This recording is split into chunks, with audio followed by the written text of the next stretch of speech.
Abdin, the Jerusalem has come.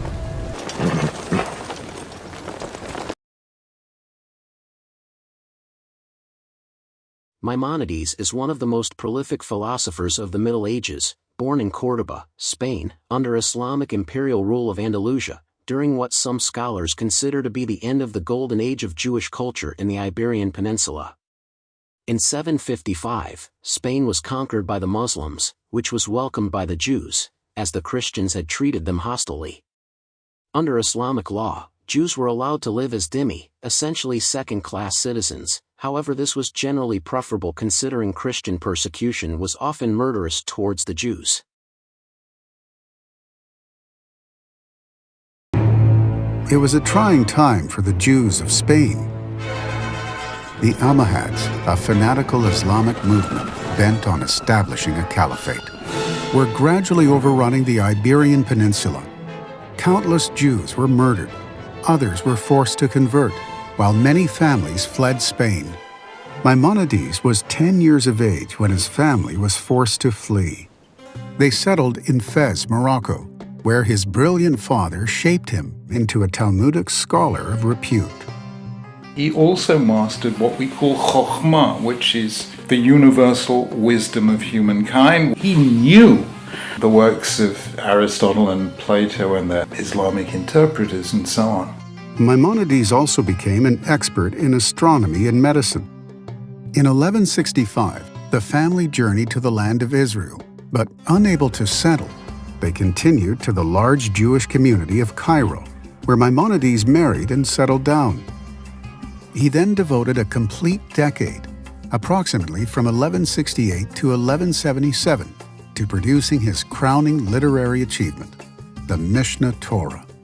He was an ish halacha. He was the greatest rabbi of the Middle Ages. He wrote the greatest law code in all of Jewish history, the Mishnah Torah. He was an absolutely outstanding master halachist. For the first time since God gave the Torah at Sinai, the entire body of Jewish law would be codified in a systemic, clear, and concise fashion. The 14-volume masterpiece created a powerful impression across the Jewish world. Then, in 1177, tragedy struck. Maimonides' brother, David, drowned when his ship, fully laden with merchandise, sunk in the Indian Ocean. The brothers had shared a deep bond, and Maimonides grieved terribly for years. David had also been Maimonides' business partner, and this calamity meant financial ruination for Maimonides, who was now forced to become a doctor.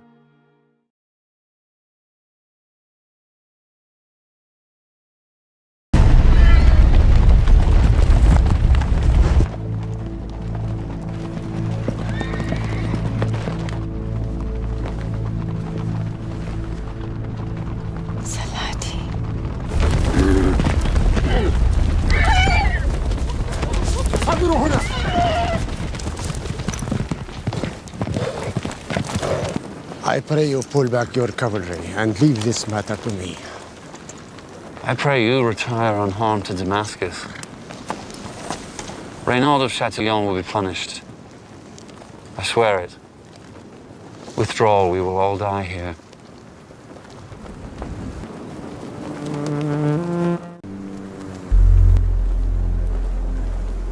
We have terms.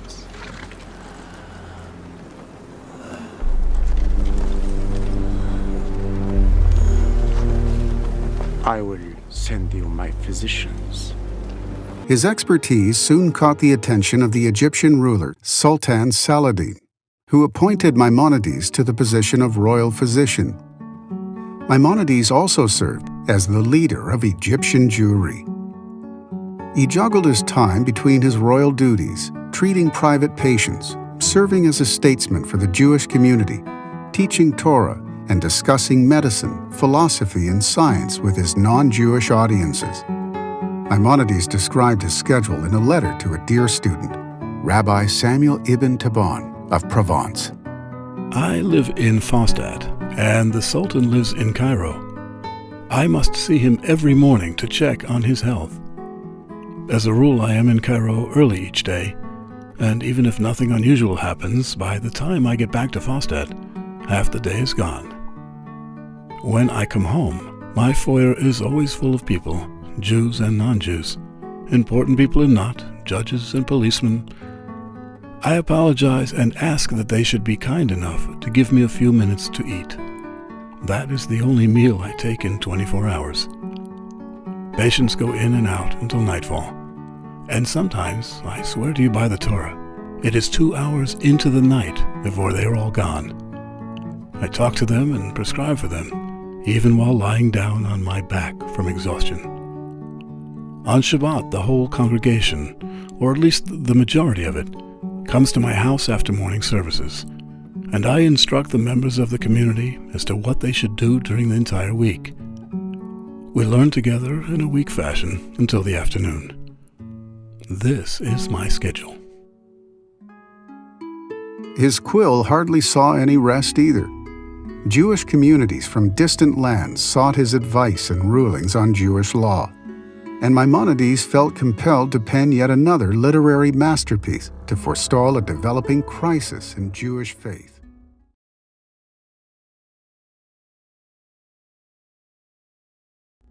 Many Jewish scholars in the Arabic lands had been swept up in the newfound Islamic obsession with Greek philosophy. This left some Jewish scholars deeply disturbed by the apparent intellectual contradictions between contemporary Greco-Islamic philosophy and various precepts of the Torah. In 1191, Maimonides published a treatise that thoroughly addressed these issues from a philosophical standpoint, under the title, Guide for the Perplexed. When Maimonides passed away in 1204, the entire Jewish world mourned his passing. An epitaph without historical parallel was carved into his gravestone, proclaiming that since the days of Moses, no Jewish leader's achievements had rivaled that of Moses Maimonides. And yet, just 30 years after his death, Maimonides and some of his works became the subject of bitter controversy in the wider Jewish community. At the height of the dispute, some Jews slandered Maimonides' books to Christian religious authorities, who burned them as heretical works. Maimonides' son and his successor as leader of the Cairo Jewish community, Rabbi Abraham, penned a poem to mourn the burning of his father's sacred texts. How foolish are they who believe that with fire one can destroy books more precious than gold. These books are themselves consuming fire. How then can they perish in flames? Know, you who burn and your arrogant helpers, all is not as it appears. They went up like Elijah to God, and as an angel in the flame. How could one of Judaism's greatest scholars become the source of such extreme dispute? What lay at the heart of the Maimonidean debate? And how does this great debate of the 13th century continue to influence us today?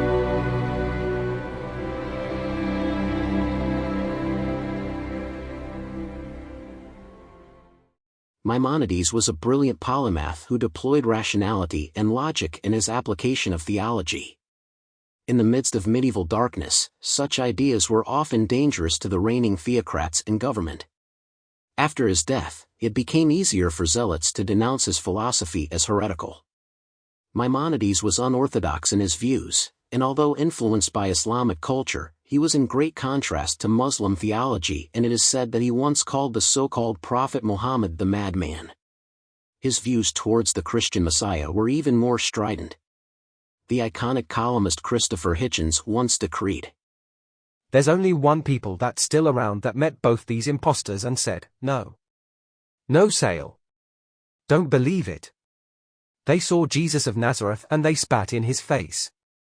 They saw the Prophet Muhammad and they said, this guy is just a warlord. Of Jesus they said, he's just a crackpot rabbi, and also a great blasphemer." Maimonides says, in one of his sharper passages, the sages never did a better thing than when they got rid of that rabble-rousing impostor. Even worse, in a macabre reference to the Talmud, suppositions suggest the Nazarene boils eternally in excrement, a claim that Maimonides supposedly reveled in, prompting Hitchens to remark, Maimonides would have made a good Catholic.